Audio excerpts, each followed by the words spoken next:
All right, family, listen, man. Today we're going to break down something phenomenal, growth ETFs. That's right, ETFs that are high growth, high return, but that can still give you a safe investment, right? I know a lot of my people, y'all new to the game, you want to get into the game. You like, Trap, what's the safest way to start? Like, I don't want to invest in the individual stocks. I think it's a little bit too risky for me, like the Nvidias and the Teslas and the Ubers. Trap, I like them, but they're a little risky for me. Well, we can invest in ETFs, right? And it's a safer way for you to make solid investments in the market, still get a great return on your money over the long term, and not have to worry about looking at your portfolio every day on your phone, right? For all my new people, right? You like, yo, Trap, what is an ETF, bro? I don't even know what that is. I can't even make a safe play if I don't know what it is. I get you. I got you. So just think about an ETF as a basket of stocks that all operate similar. And what I mean by that is, let's say you wanted to invest in technology, but you didn't want to invest in a specific technology company. Well, what you would do is you would get a basket and you would put all the ETFs in that basket, all the companies you like, in that basket. And that basket is the ETF. Now, the dope part about that is the ETF is cheaper than owning all those stocks individually. Right? But here's the misconception that most people have. They think that when you buy ETF, that you buy a piece of those stocks. That's not the case. When you buy the ETF, you're buying the fund that controls those stocks inside of there. You feel me? It's like one person or one company says, hey, we're going to have this large amount of money and we're going to position these stocks for you. And that's what the ETF does. Most ETFs change out every year. So you'll see the position of what they're holding and the company change. I'll show you later on. But listen, make sure you like, make sure you subscribe to this video, and I'm going to get to it, y'all. And I promise you, the one I show you at the end is the one that is really going to catch you off guard.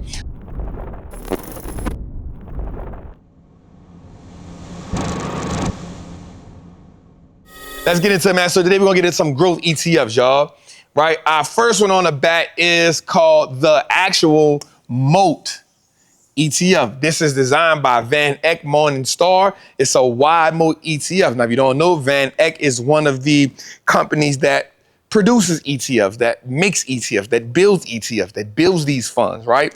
And they may have like 200-300 of them that they put together, right? So it's a wide moat ETF. It focuses on companies that have large moats. Now, what is a moat? So a moat is a competitive advantage that a company has that protects it from getting eaten up by its competitors. Think about it. Somebody like Netflix, they got a large moat. Why? Because nobody around them can do what they do as good, right? Let's think about Amazon. They got a large moat. Why? Because nobody around them can do all the things that they do as good, right? Think about it. Like when you think about companies like that, that is what make up a great company, right? So let's get into it. So this company in 1 year, it did have a bad year where it returned 0.28%, but on a 5-year average, it is returned on 5 years, it's returned 106%. That's amazing. That means with this stock, you've doubled your money and some, right? On average, it returns almost 15% a year. It returns on average 14.99 years, which is how you get this number, right? Now, the growth of it, meaning how it's growing, is growing at an average of 10%, which is good. So the stock price is returning almost 14%, and the fund itself, this moat, is growing at about 10% in the 5 years. It has a 0.49% ratio, which is good. It's pretty cheap for that, right?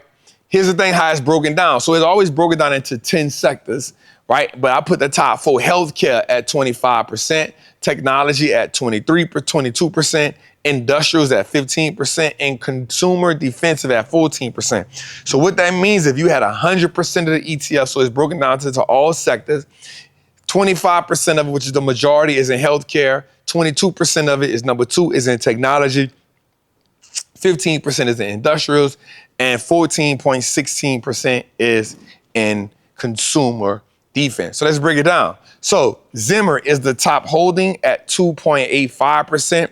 Huntington Ingalls is number 2 at 2.88%. Cartiva is number 3 at 2.79%. Boeing, the airplane company, right, is at 2.70%. And Pfizer, a medical company, healthcare, is at 2.69%. Now, there's way more stocks in that in here. So we get it. All of these stocks So it's a bunch of more stocks in here that make up this actual fund, right? So I wanted to show you that, and it's broken down into sectors and it's broken down into stocks. So that's real good. So that's number one on our list, y'all. Right? Tell me in the chat, would you like that one? Right? Number two on the list is the IJH, right? Now this one tracks this mid-cap stock. So this one is, if you don't know what that is, so you have large cap, you have mega cap, 100 billion or more, large cap, mid cap, small cap. I want you to stop right there. So this one here, this fund is made up of all mid cap stocks. So now all the stocks in there are mid cap. So in the 5 years, this thing grows at about 11.6%. It has a 13, so on average, it's growing at 13% return on your money a year. So why this one having a negative 1 year, down 0.70%, not bad. That ain't even 1%. But watch this, on average, in 5 years, it is giving you a 108% return, which explains this, right? So it's better than the last one, right? It has expense ratio of 0.07, which is pennies on a dollar. I think with this, you might pay something like $700 for every $10,000 you have invested, right? $700 for every $10,000 you got invested. All right, so it's broken down to industrials is number one at 20%, right? Financials is number two at 17%. Consumer cyclical is number three at 13%. And technology comes in number four in the number four spot. Not necessarily last. Now, these are a lot of financial companies right here. So number one, BlackRock Cash Fund. So this is a fund that it's invested in, right? Then RBG Global, same thing. International Interactive Brokers, which is another financial company you can trade stocks on there. Watsco is another one. And then MCOR, right? ME. So these are mid-cap stocks. This is a really strong one right here, giving you, think about it, if you had this thing for 5 years, you got 108% return on your money. That's phenomenal when it comes to buying whole. You just sitting on that bread like that. Let's go. All right, let's go a little deeper, y'all. Right, let's go a little deeper. So this one is QUAL.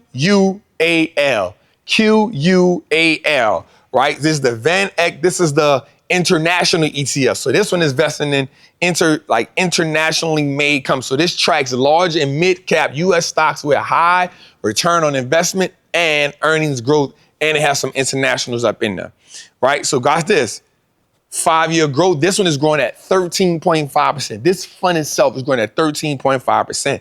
On annual return is giving you about 15.6% return on your money every year. Right? About 15%. That's how you get this. Watch this. 1 year is this, and 1 year return is 6%. Watch this. 5 years, it is giving you 114% on your money. That means you've doubled your money plus 14%. That's amazing. With 0.40% expense ratio, that's real solid. Now check this out. This one is broke down into, this is tech heavy, 32%, 32.44% tech, 14.95% financials, 11% healthcare, and then 9% consumer cyclical. And so they are broke down into Apple at its biggest holding at 6.29%, Microsoft at 5.80%, Visa, that's a strong one, at 5.46%, Nvidia at 4.88%, and then Microsoft at 4.76%. This is a good blend because we see tech and financial. We see it, Apple, Microsoft. We see it in their top five. Apple, Microsoft, Nvidia, Visa, and MasterCard. So we see that they're strong in their top five. Again, I like this one. Averaging 15% on the year on average. They got 114% in 5 years. This is a great investment. This is what I like to talk about. Getting solid investment returns for your money, right? Solid investment returns for your money, right? And let's go right here, man. Right here we have the IOO, y'all. IOO. This is the one that I like the most, y'all. This is the one I like the most. And I'm gonna tell you why. Because it is large cap stocks with international exposure. I like that. They have some international exposure inside of here, right? Watch this. 5-year growth, 15%. I told y'all we was gonna get some ETFs that had explosive growth, right? You could get safe, risk-averse bets for your bread. Look at this. On average, you're getting a 16% return. Listen, think about it like this. The S&P 500 gives you on average 8% return. This is double that. This is double that just with this right here, this 0.7. That matters in investing. That matters in investing, right? Total annual return over a 5-year time span, 16% per year. It's growing at a 15%. This is growth, right? Watch this. In 1 year, up 8%, right? 5 years, 120%. That's crazy. That's good money right there, right? Let's look at how they broke it down, right? Top 4 sectors, technology, 42%. Then it falls way off. Look, financials at 10%, healthcare at 10%, consumer cyclicals at 9%. Top 5 holdings, they got Apple, they got Microsoft, they got NVIDIA, they got Amazon, and then they got Google. Apple's at 11%, so that means that's their biggest holding is Apple at 11%. They got Microsoft at 10%, 10.67%, second biggest holding. NVIDIA at 9.58%, third biggest holding. Amazon at 6.48%. Think about that. Amazon just made a bid to buy TikTok. That's going to be interesting.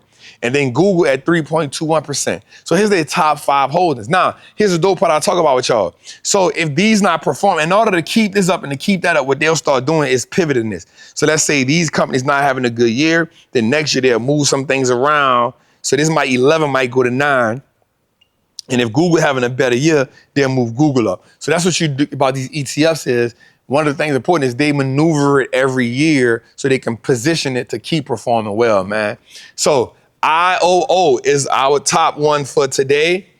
And then we went with QUAL as our number 2 for today. Right, just giving you a recap. Right, number 3, we went with IJH for today, just so you can go back. Number 4, and we went with the moat ETF, right? So go through this, man. You can go to a good site called ETF.com, right? And just break down these things, get more in detail, see how many assets they got in it, see how many equities they got in it, see how many assets under management they got in it.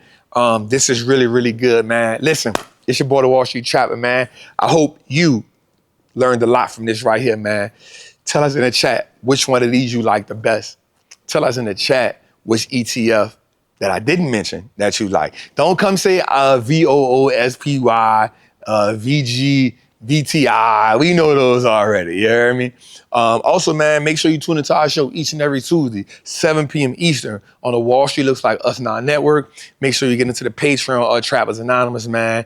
Definitely, if you want to further along your learning experience with an amazing community, man. Listen, we done made some millionaires in the Patreon. We got some people really dominating the market in the Trappers Anonymous group, man. And remember, that's not me in the chat telling you about Bitcoin and WhatsApp and all that, man. So it's your boy, the Wall Street Trapper, man. Make sure you like, make sure you subscribe, and share us with somebody, man. Salute.